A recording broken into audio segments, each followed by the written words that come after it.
अरे राघव, आज तो घर जाने में बहुत ही ज्यादा लेट हो गया। आज मैं सरोवर नदी के रास्ते से चले जाता हूँ। उधर से जाऊंगा तो घर जल्दी पहुँच जाऊंगा। राघव सरोवर नदी के किनारे से जाने लगता है कि तभी उसको एक धीमी आवाज आती है।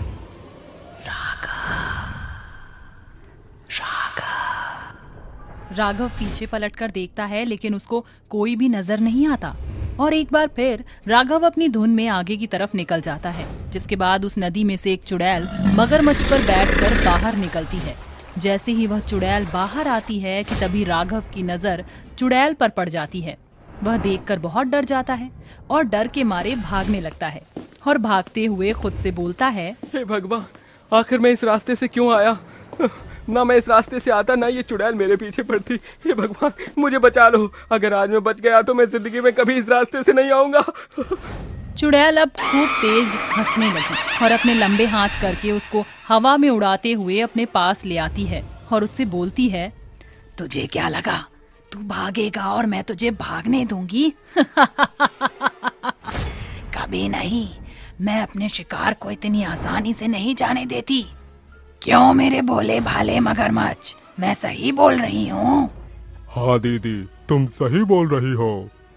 लेकिन तुम दोनों मुझे मार क्यों रहे हो? चुड़ैल उसकी बातों का जवाब नहीं देती और उसको वो हवा में उड़ाकर बीच में से काट देती है। आधा शरीर मगरमच्छ खा लेता है और आधा शरीर वह चुड़ैल खा लेती है। राघव को खाने के बाद चुड़ैल अपने मगरमच्छ के ऊपर बैठकर एक बार फिर पानी के अंदर चली जाती है। आए दिन अब उस गांव में इस तरह की मौतें होना शुरू हो गई। लोग गांव से गायब होने लगे। ये सब देख मुखिया को बहुत ही चिंता हो जाती है और वह अपने मन में सोचते हुए बोलता है, मुझे कुछ न कुछ तो करना ही पड़ेगा, नहीं तो मेरे गांव में एक भी इंसान नहीं बचेगा। मुखिया सोचते हुए जंगल की तरफ निकल पड़ता है कि तभी उसे एक तांत्रिक की कुटिया दिखाई देती है और वह उस कुटिया की तरफ बढ़ जाता है कि तभी उसके सामने तांत्रिक बाबा का एक शिष्य आता है और मुखिया से बोलता है, अरे आप कौन हैं और आप अंदर कहाँ जा रहे हैं? आपको किससे मिलना है? बाबा, मुझे गुरुदेव से मिलना है। मैं बहुत ही बड़ी परेशानी में हूँ। अगर मेरी इस परेशानी का हल नहीं निकला तो मेरा पूरा गांव बर्बाद हो जाएगा, मेरा पूरा गांव खाली हो जाएगा।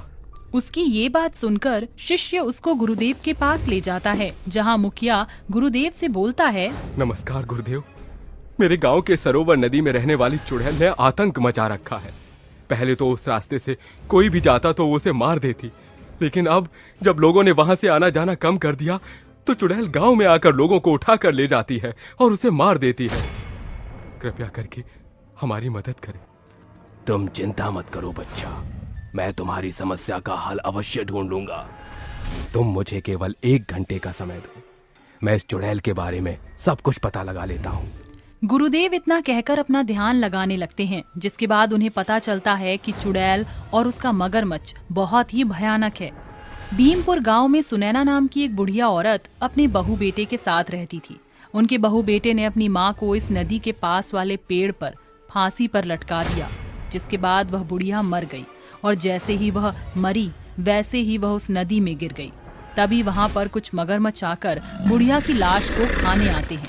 जैसे ही वह मगरमच्छ बुढ़िया की लाश को खाने के लिए जाते हैं कि तभी उसमें से एक भयंकर आत्मा निकलती है और मगरमच्छ को अपने वश में कर लेती है।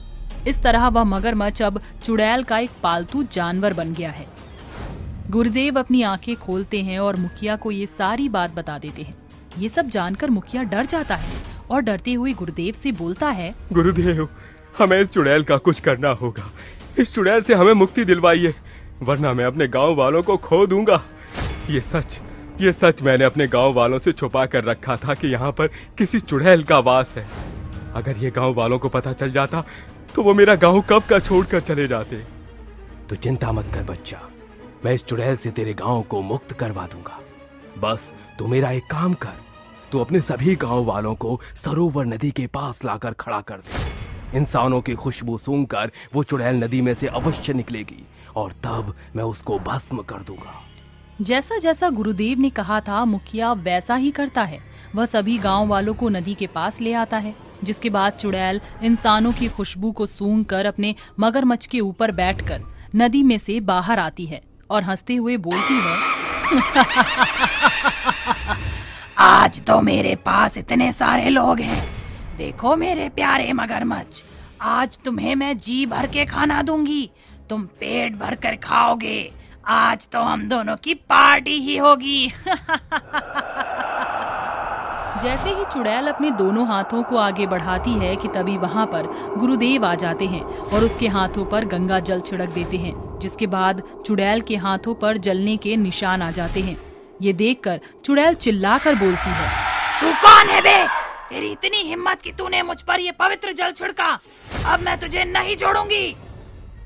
तू मेरा कुछ नहीं कर सकती चुड़ैल, मैं तुझे यहाँ से मुक्त करने के लिए आया हूँ, समझी तू? चुड़ैल गुरुदेव के ऊपर अपने मुंह से आग का गोला फेंकने लगती है कि तभी गुरुदेव अपनी दोनों आंखें बंद करके अपने एक हाथ से पानी का गोला प्रकट करते हैं और चुड़ैल के आग के गोलों पर वार कर देते हैं। इस तरह चुड़ैल का वार खाली चले जाता है।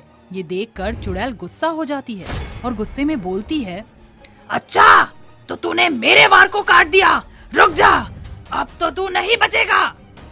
इतना कहकर एक बार फिर चुड़ैल गुरुदेव के ऊपर चाकू से वार करने लगती है कि तभी गुरुदेव एक बार फिर अपनी दोनों आंखें बंद करके अपने हाथों को ऊपर उठाकर अपने मंत्र शक्ति से तलवार प्रकट करके और उसके चाकू को नष्ट कर देते हैं।